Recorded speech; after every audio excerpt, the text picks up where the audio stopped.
20টা হাদিস আপনার মুখস্থ নাই, আমি চ্যালেঞ্জ করতেছি আপনাকে। 20টা হাদিস আপনি দাঁড়ায় বলেন, ছোট ছোট হাদিস খালি। যেমন عن أمير المؤمنين عمر بن الخطاب رضي الله عنه قال قال رسول الله صلى الله عليه وسلم إنما الأعمال بالنيات وإنما لكل امرئ ما نوى فمن كانت هجرته إلى الله ورسوله فهجرته إلى الله ورسوله ومن كانت هجرته إلى الدنيا يصيبها أو امرأة يتزوجها فهجرته إلى ما هاجر إليه। এরকম ছোট্ট আপনি আমাকে 20টা হাদিস শুনান যারা 20 বছর পড়াশোনা করেছেন জেনারেল লাইনে, দাঁড়ান দেখি কার সাহস আছে। তো এই হচ্ছে আপনাদের শিক্ষার অবস্থা। জাহান্নামে কোনো আরাম নাই, স্বস্তির কোনো জায়গা নাই, খাবারের কিছু নাই, শুধু থাকবে হামিম আর গাসসাক। জাহান্নামীরা ওইটাই খেতে শুরু করবে। গিসলিন নামক এক ধরনের পূজের খাবার জাহান্নামীদের হাতে দেয়া হবে, জাহান্নামীরা ওইটাই খেতে শুরু করবে। পোড়া তেল দেয়া হবে, ওইটাই জাহান্নামীরা খেতে শুরু করবে। পোড়া তেল দেয়া হবে, জাহান্নামীরা ওই পোড়া তেল খেতে শুরু করবে তৃষ্ণার চোটে। শুনতেছেন? পোড়া তেল নিয়ে খাওয়া শুরু করলে গালের গোশতগুলো ঝলসে পোড়া তেলের মধ্যে পড়ে যাবে। তৃষ্ণার চোটে ওইটাই খাওয়া শুরু করে দেবে। গলার নিচ দিয়ে যেখান দিয়েই যাবে ভেঙে চুরে ছিঁড়ে পুরো দেহটা খান হয়ে যাবে। চিল্লায় পড়েন নাউযুবিল্লাহ। ঠিক ওই মুহূর্তে আল্লাহ তাআলা একটা লাইভ প্রোগ্রাম করবেন। আমি কালেকশন করি না, কিন্তু করলে ভালো করেই করি। ওই যে বনশ্রীতে নামাজ পড়াতে গেছি, কয়ে হুজুর বড় মসজিদ 1.5 বিঘার উপরে একটু কালেকশন লাগবে। কি লাগবে? 75 লাখ।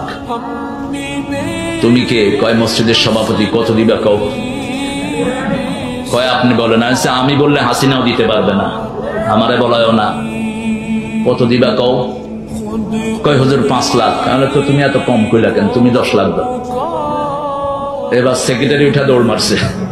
এটা দৌড়ে কে? কয় সেক্রেটারি। এদিকে সেক্রেটারি গিরি করো। কত দিবি ক? কয় হুজুর বালু দুমো। সে বালু তো ফকিরে দিতে পারে। কত দিবি ক? কয় 2 লাখ। কইলাম 5 লাখ। প্রথম রো থেকে নিয়ে ফেলছি 50 লাখ। এবার উঠে গেছে 1.5 লাখ, 1.5 কোটি উঠে গেছে। আলহামদুলিল্লাহ।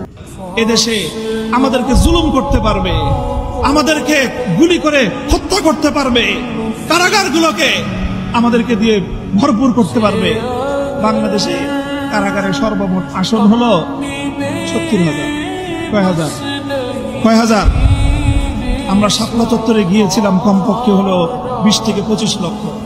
70,000 হেফাজতের কর্মীরা কারাবন্দী হবে, কিন্তু জালেমের সামনে মাথা নোয়াবে না।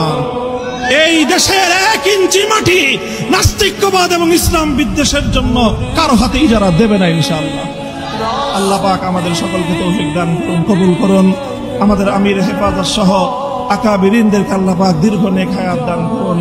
ওয়া আখিরু দাওয়ানা আলহামদুলিল্লাহি রাব্বিল আলামিন। আসসালামু আলাইকুম ওয়া রাহমাতুল্লাহ। কেউ মনে করছে যে আল্লাহ বলতে কেউ নাই, নাউযুবিল্লাহ। এই মহাবিশ্ব সৃষ্টি হয়েছে বিগ ব্যাং থেকে, কেউ সৃষ্টি করে নাই। তোমরা এগুলো পড়ো না সায়েন্সে? হ্যাঁ। তারপরে মহাবিস্ফোরণের মধ্য দিয়ে অটোমেটিকলি এটা এভাবেই সৃষ্টি হয়ে গেছে। পৃথিবী ঘুরছিল, প্রথমে উত্তপ্ত ছিল, তারপরে আস্তে আস্তে ঠান্ডা হলো, পরে হঠাৎ করে ওখানে প্রাণ চলে আসলো। হ্যাঁ। তারপরে কোথা থেকে জানি মানুষ আসলো, তারপর মানুষ গাছের ছাল বাকল করে থাকতো, বন জঙ্গলে ঘুরতো আর পশু শিকার করতো। সব বোগাস কথাবার্তা, মিথ্যা কথাবার্তা। এগুলো একটা কথার সাথে কোরআন শোনার কোনো মিল নাই। এই প্রত্যেকটা কথা পশ্চিমা সভ্যতা থেকে এখানে আসছে। এই প্রত্যেকটা কথা কোরআন সুন্নাহ বিরোধী। মানুষ না কখনো গাছের ছাল পাতা পরে ছিল, আর না কখনো বন্য প্রাণীর মতো জীবনযাপন করত। মানুষ সৃষ্টির শুরু থেকেই সভ্য ছিল। আল্লাহ রাব্বুল আলামিন আদম আলাইহিস সালামকে কি নগ্ন করে পৃথিবীতে পাঠিয়েছিলেন? তাকে পোশাক দিয়েছেন, তাকে কৃষিকাজ শিক্ষা দিয়েছেন, তাকে জীবন উপকরণ শিক্ষা দিয়েছেন, ওয়াহির জ্ঞান দিয়েছেন। আশাদ্দু হায়াআন মিনাল আযরা ফি খিদরিহা। যেই মেয়েদের বিয়ে হয় নাই, এমন ভার্জিন নারী, কুমারী নারী যারা পর্দার ভেতরে অনেক লাজুক হয়ে বসে থাকে, বিশ্বনবী পর্দার আড়ালে ওই কুমারী নারীদের চাইতেও বেশি লাজুক ছিলেন। এত লাজুক ছিলেন, লজ্জা পেলে চেহারাটা বিশ্বনবী লাল হয়ে যেত।